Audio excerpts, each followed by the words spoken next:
So stuttering, what have I learned along the way? So, I am not an expert in stuttering, but I think that where I started and where I came from are two very different places. I graduated in 1995, so it was a while ago, and I think a lot has changed since then. And I think I'm still learning. And I'm always surprised at how much I don't know and how much there is to learn.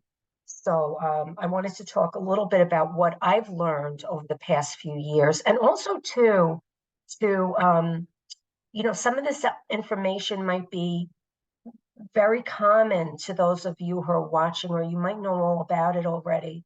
So forgive me if some of it is some information that you already know, but we can talk about it, and maybe you can even give me some information too for those of you who might be experts. So there are some facts about stuttering, just a little reminder. So children usually start to stutter between 2 and 5. And a lot of it is considered normal disfluency. They're just learning language and they're speaking a lot. So not all children experience typical disfluency, but some of them do. Stuttering affects equal numbers of boys and girls, but girls are more likely to recover. And the word stammer is going to be used interchangeably here, because when I did go to the Stuttering Foundation workshop, it was presented by the Palin Center in England, and they used the word stammer. So you may see stammer in here a little bit. And many famous people have stuttered, and it hasn't held them back at all. Our current president was a former, well, identifies as a person who stutters. Stuttering can be accompanied by physical tension, excuse me, like just making movements, shifting body posture, clenching fists. Those are all those secondary behaviors we may have learned about in school. And a lot of us have seen this already, but I really like it a lot because I think it's what we see or what people see, but there are all these other feelings that go along with stuttering, that the person might be experiencing, and they might be willing to share about it. They might not be willing to share about it. But these are some feelings that people may or may not have. And I think, we are able to counsel our clients in some form. I didn't have a counseling class when I was in college. I see the importance of it, and I've been trying really hard to work on that skill for my clients and my students. And I think it's taken me, my own journey and my own experience going to counseling on my own and through working through things. So I think that our field needs to be a little bit more on top of preparing our students to be more prepared, And actually, there is a brand new special interest group for counseling, and I just joined that one. So I think that hopefully there's going to be some more work in that area. Oops, why am I not moving here? Okay, here we go. So there are some of those feelings we talked about, some of those feelings of just being anxious. They're afraid what people may say to them. It may make people feel less confident. Children may not want to raise their hand in school or avoid speaking situations. I saw this one boy talking recently about counting when they have to do class presentations, counting all the number of people before him, anticipating that moment when he's going to have to present. So there's a lot of feelings that go along with stuttering. People who stutter may be anticipating facial expressions from people they're talking about. what if people don't like me? What are people going to think of me if they hear about me? Um, I might look foolish to people. So there's, again, all of these feelings that go along with stuttering. So what causes stuttering? So there is research that's showing that there is some neurological pathways that get affected, that there are some small brain differences. There's also speech and language factors that go along with it. All of those emotional factors that I just talked about, including just feelings that other people may have about anxiety in general. And then environmental factors, the pace of our lives, the busyness, taking turns in school, life at school. So all of those things together can impact somebody that may stutter. And I think I found this really interesting. I read this article about a year ago, and it was all about, do we use the word stuttering or do we use the word fluency? And what I learned is that people now prefer the term stutter, or a person who stutters. They see fluency as what the speech of people who don't stutter is observed to be, and that when they are not fluent, it's seen as a failure. It's really important to talk about stuttering. It's fine to acknowledge it. And talking about, was it better or worse? We want to try and avoid those kind of negative words and make it more strength-based, and use different kinds of words like more stuttering or less stuttering. And the preferred terminology is a person with a stutter or a child with a stutter. And I was going to show you, let me just show you the video. Let me just get out of here for a second. I forgot to share my sound. One.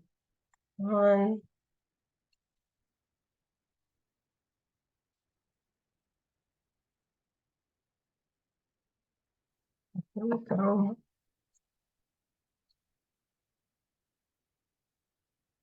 You might have seen videos like this before, but here's the big secret. Anyone can make one of these videos in a few. Hello, my name is Christopher Constantino. I'm a person who stutters, a speech-language pathologist, and an assistant professor at Florida State University. I want to talk about fluency and why it's not the most helpful term for thinking about stuttering and stuttering therapy. At Florida State, I study the subjective experience of stuttering, or how stuttering feels to the speaker. What my research has shown is that the most important thing to people who stutter is how much effort and attention speech takes. I call this experience of effort and attention spontaneity. Speech that has high spontaneity requires little effort and little attention, and speech with low spontaneity requires high effort and high attention. In a recent study, I found that speakers with higher spontaneity were less negatively impacted by their stuttering than speakers with low spontaneity. Fluency, on the other hand, had no effect on stuttering's negative impact. This might be surprising, so why might this have been the case? I'm speculating, but I imagine it's because fluency is often expensive. We can achieve fluency at the expense of spontaneity. We do this through effortful fluency techniques that require a great deal of self-monitoring. We can also do this by trying to pass as fluent through avoidance and hiding our stuttering. Both of these strategies, while increasing fluency, decrease our spontaneity. In other words, fluency achieved at the expense of spontaneity does not lessen the negative impact of stuttering, but improved spontaneity, regardless of fluency, does lessen the negative impact of stuttering. So I want to circle back to what I mentioned at the start. that fluency is not the most helpful word to describe what we work on in stuttering therapy. If we see stuttering as a disorder of fluency, then we'll prioritize fluency in our therapy. Fluency becomes our number one goal, and we lose sight of the more important experience of spontaneity. Fluency is fine. I have nothing against fluency. But it should not come at the expense of spontaneity, because the empirical evidence suggests that spontaneity is more important and meaningful to the speaker who stutters. Therefore, I'm of the opinion that calling stuttering a fluency disorder and calling what we do fluency therapy leads both clinicians and people who stutter themselves down the wrong path. It confuses our priorities and muddles our goals. It would be more clear to all involved if we just called stuttering, and the therapy we do stuttering therapy. This would make it more clear what we're working on and more clear about what's important. That's all. I hope you have a wonderful day.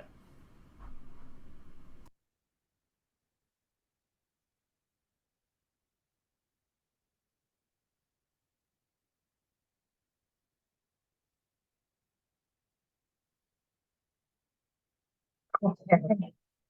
So, also to, also, bilingualism is an asset. It does not cause stuttering, and code switching is absolutely fine. These are just some slides, actually that I got from Asha. And stuttering can change from day to day. We see that with our clients sometimes. One week they'll come in and not stutter. The next week they may stutter, or they may be even stuttering during a one single period of time. All of a sudden the stuttering may increase or decrease. There is no one cause. As I mentioned a little earlier, there are some different things that are involved. Many people who stutter do have a family member who stutters, and there are those small differences in the brain. More than 70 million people worldwide stutter. And here's just some of those types of stuttering, those typical disfluencies that we might see. Those part word repetitions, prolongations, blocks, not finishing and changing, changing sentences around. So these are things we are familiar with. There are different techniques used to work with someone who stutters, and we know that there are direct strategies where we're specifically targeting stuttering and trying to change, excuse me, how somebody speaks. And there's also indirect strategies to try and help somebody make it easier to talk, or when they're speaking, just to speak while they stutter and just be more comfortable about it. So I worked with Dr. Flo Myers from Adelphi. She's actually an expert in cluttering. She recently retired, but she told me a long time ago, you never want to take away the joy of somebody speaking. And I think that this quote is great. Communication to a relationship is like oxygen to life. Without it, it dies. So when somebody is stuttering,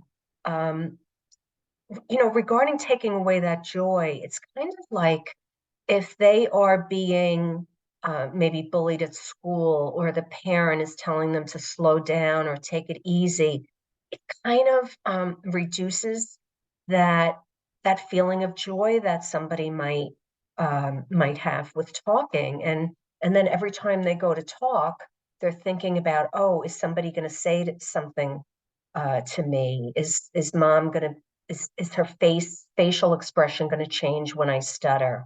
Are kids going to laugh at me? So all of those things can really affect how someone communicates. And even doing some of those direct therapy treatments that we'll talk about in a little bit, but thinking about I kind of almost related to learning a new language. I attempted to take Spanish a couple of years ago, and it was really, really hard. And trying to put those words together to say things was really hard. And it made me think about somebody who stutters. Not that they're just saying their message, but they have to think about, oh, am I going to do the airflow technique while I say this? Or am I going to do light articulatory contact? Or am I going to do some type of a stretching out of syllables? And it's a lot of work. It's a lot of work to try and incorporate those things into our everyday communication, that idea of being spontaneous without having to worry about how we're saying it. So fluency can be a reasonable therapy goal if it is going to improve the experience of speaking. But it shouldn't be focused on the listener. It should really be the experience of the person who is speaking. And we want to make clear to the clients that that it's okay to stutter, that we don't have to try and hide things, that we want to work with them in just stuttering more with ease. It's not going to necessarily be perfection or never to stutter anymore. So just a little briefly about ableism. So kind of reinforcing that whole idea that it's normal to speak fluently than to stutter, and that our focus is always to promote fluent speech, and that's not how it always can be or should be. So here are just some ideas that may perpetuate an ableist conception as opposed to interrupting. So instead of increasing fluency, we want to increase the ease of communication. Reduce disfluencies. We want to decrease the person's mental and physical effort. Teaching strategies to conceal. We want to have the person advocate for themselves. Improving how speech sounds to improving how speech can feel for somebody. We want them to be confident communicators and to be assertive.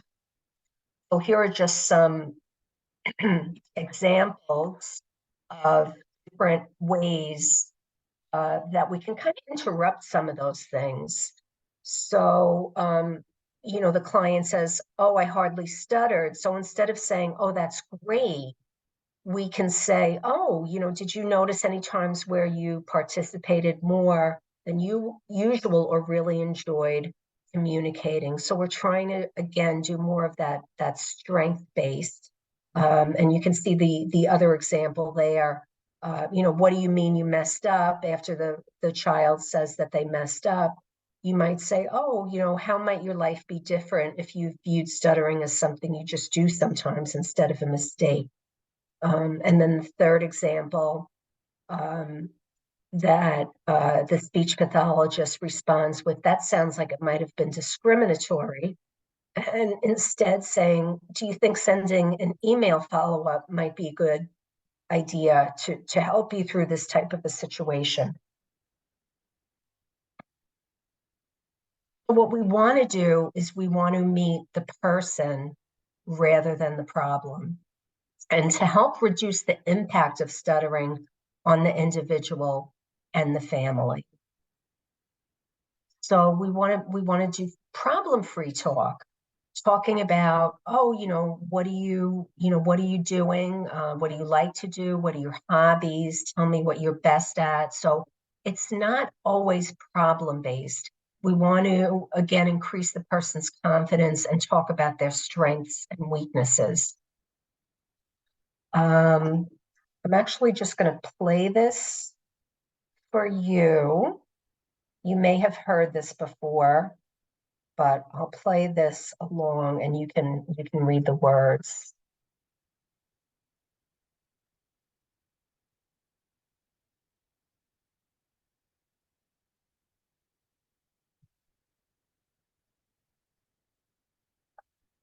No, I was father. Your was hit hard, like someone with a hammer.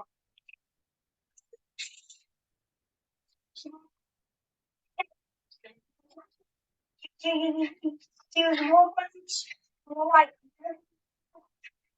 hard to its your comments make me mad.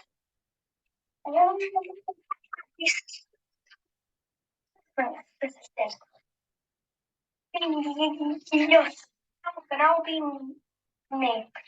If everyone was the same, people in places would be. And there are so many positives, and you use the words you use, but sometimes words and negatives, we must all learn to lose. We are courageous, we are strong, we're important, and we're brave. By using positive words, by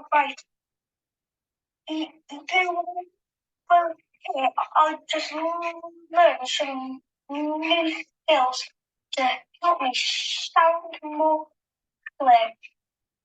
It's let's all be more positive and change our point of view. These things will only happen if I have the help from you. Your job is not to judge and make sure you do not shame. God made us all different, and none of us are the same. Everyone is so special or individual, and unique. My superpower being the special way I speak.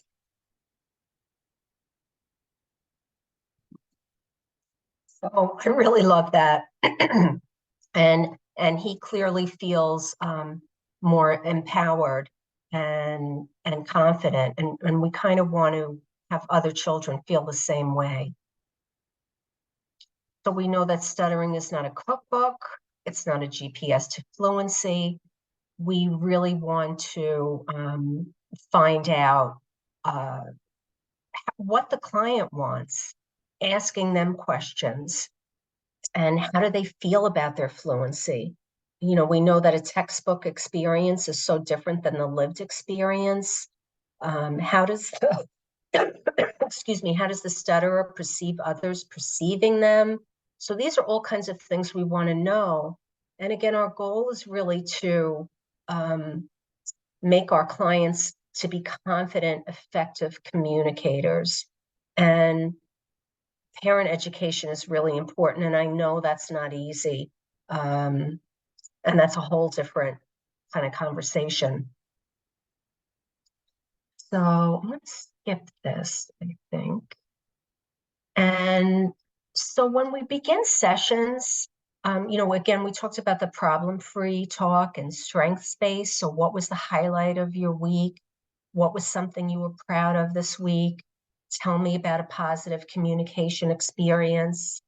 And this was something that one of my students had done last semester. They always talked about affirmations, and they would each choose one. It was the client and two clinicians, one graduate and one undergraduate, and they would each pick one and talk about why it was meaningful to them. In the very beginning, the young man that we were working with didn't really even know how to respond to these. But by the end of the semester, with the modeling of the student clinicians going first, he really enjoyed it and looked forward to this part of our session. So we would do this every single week.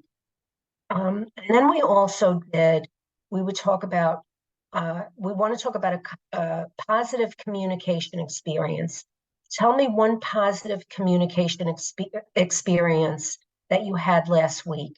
And again, the students would model first, and after, I guess, 1 or 2 sessions, the young man became more comfortable. And these are positive communication experiences. He would give us one a week. So this was towards the end of the semester. You can see the holiday lights there.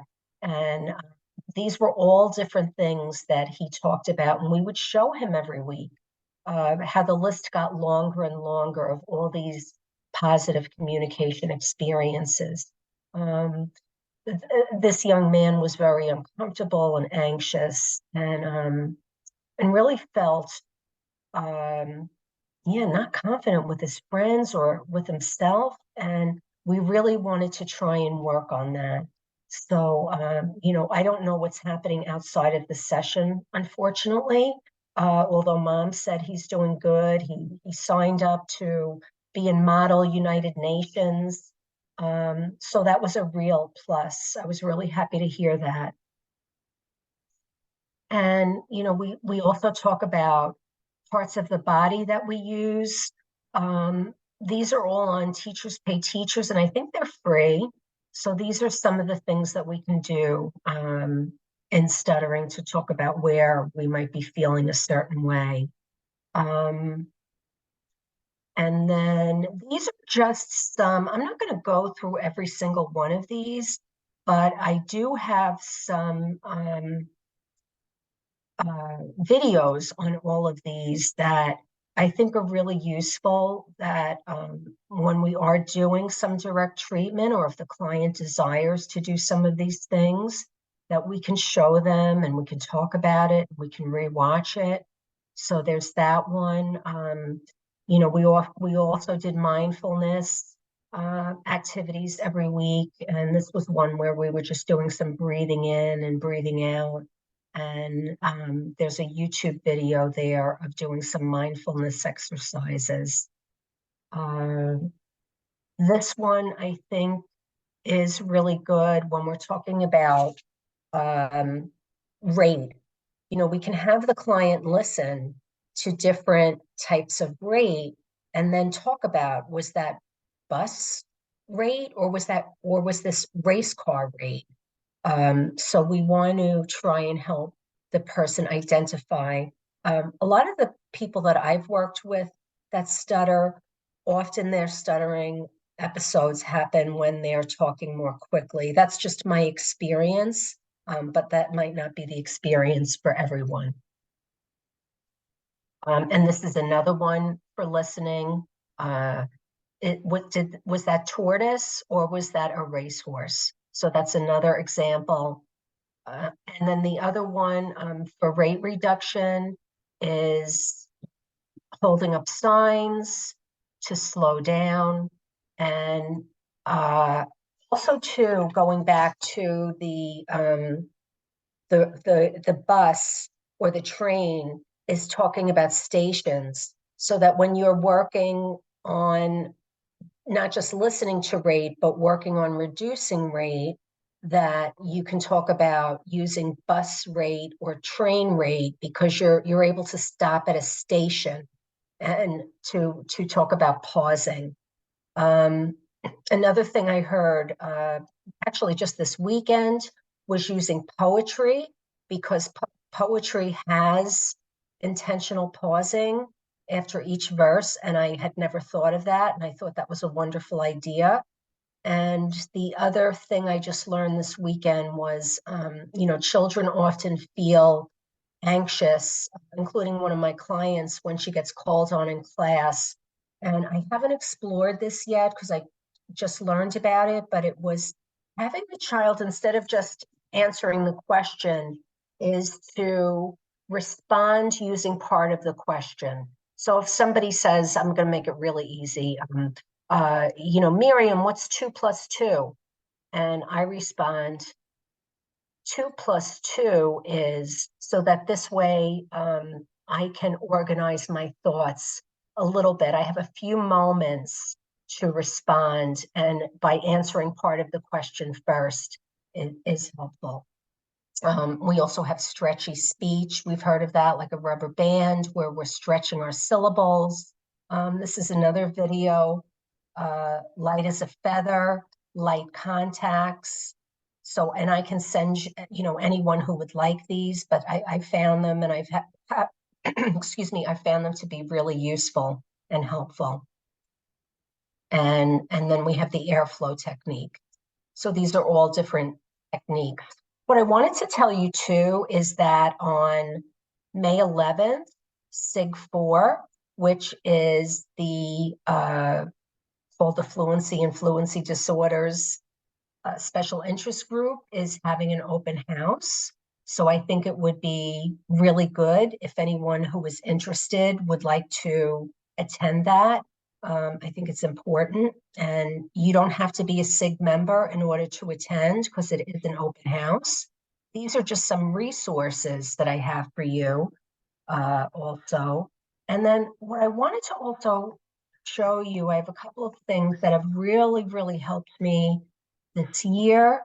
So the Stuttering Foundation podcasts, I started doing these a little over a year ago, and I do them when I'm out walking, and I find them to be incredibly impactful. I feel like I learned so much from all different people and all different feelings, covert stutters, overt people who stutter. So I found them really, really valuable, and I highly recommend you to listen to those if you have time.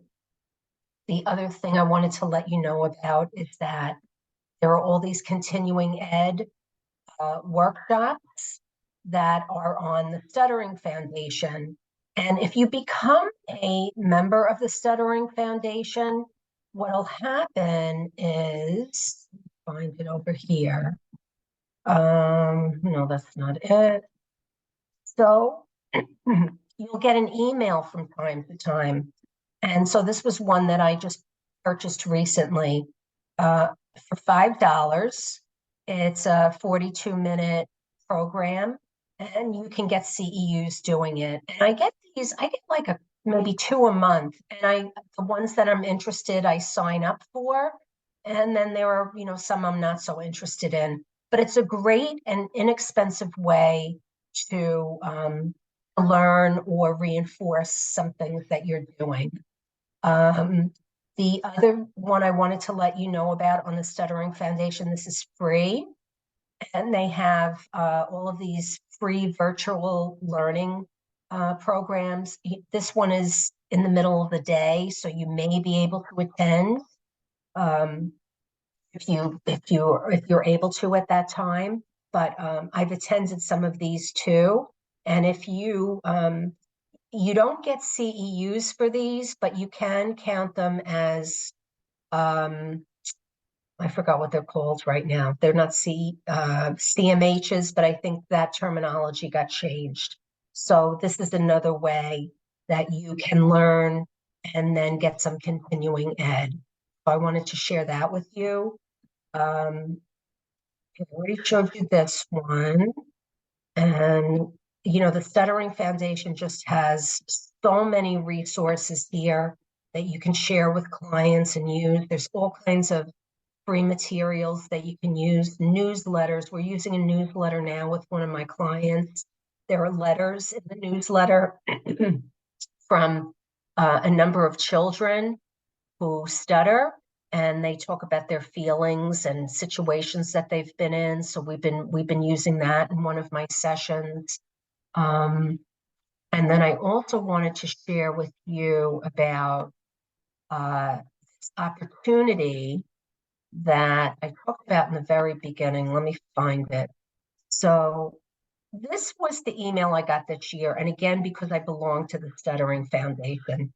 So it's a workshop using cognitive approaches with people who stutter. It's too late now. They've already had the sign up, but it takes place in June every year at Boston University. The speakers are from the Michael Palin Center in London, and they do a week-long program. All expenses are paid, including a week of CEUs. You do have to apply, and I had to write an essay. It wasn't terribly long, but the only thing I had to pay for, because all the meals even were included, the only thing I had to pay for was my transportation. So, I think it's a great opportunity. I mentioned earlier that when I went, the only people of color that I saw was one person from Spain and one person from Portugal. There were about 30 of us. So I think it's important that this gets shared as an opportunity for everyone to have an opportunity to join. So I wanted to share that with you. And so let me get rid of this. Let me get rid of this. This was my itinerary from last year that I went to. And so you can see it's a full day. It's all day long, but you're learning an incredible amount of information. And as I mentioned earlier, I found it useful not just for my my stuttering clients, but I feel like I'm using it for pretty much everyone. There's all kinds of tidbits that we can take. And again, there's a lot of counseling components to it. So I found it really incredibly empowering. And if you're interested in stuttering or want to learn more, absolutely sign up for that next year. Get on the mailing list of the Stuttering Foundation. So anyway, so